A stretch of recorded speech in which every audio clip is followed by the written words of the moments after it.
ଜାଣିବା ଖଣ୍ଡଗିରି ମେଳାରେ ଯେଉଁଭଳି ଭାବରେ ଗାଡ଼ି ପାର୍କିଂ ନାଁରେ ସାଧାରଣ ଲୋକଙ୍କଠାରୁ ଯେଉଁଭଳି ଭାବରେ ପଇସା ଲୁଟା ଯାଉଛି, ଆସନ୍ତୁ ଆମେ ଜଣେ ଭାଇଙ୍କଠାରୁ ଜାଣିବା। भाई मुझे पचारि भाई गाड़ी टिकेट लगुच कहले 50 टका लगुच तापर मुझे एत टाँग शुणी फास्ट कन्फ्यूज हो गली मुझे कहली यहाँ कौन बीएमसी नौ तापर से कहले हाँ बीएमसी नौ जो मतलब टिकेटा देले से टिकेटा या ठीक है बीएमसी ना कही मत अलग माँ बारभुजा समथिंग मोटरसाइकेल स्टार ना देने जो कहली भाई ये तो बीएमसी टिकेट नुह तापर से मतलब उत्तर थे मत कहते कि बीएमसी तो टेंडर आसी 15 लाख टका कौन तो यहाँ कौन के दूर मैंने ठीक गाड़ी पार्किंग जो भाव बुकिंग करा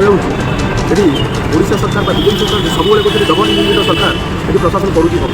लोक आखिर बीएमसी ना गाड़ी पार्किंग 50 प्रत्येक लोक बुकिंग करा सरकार को जवाब मांगुची प्रशासन कौटी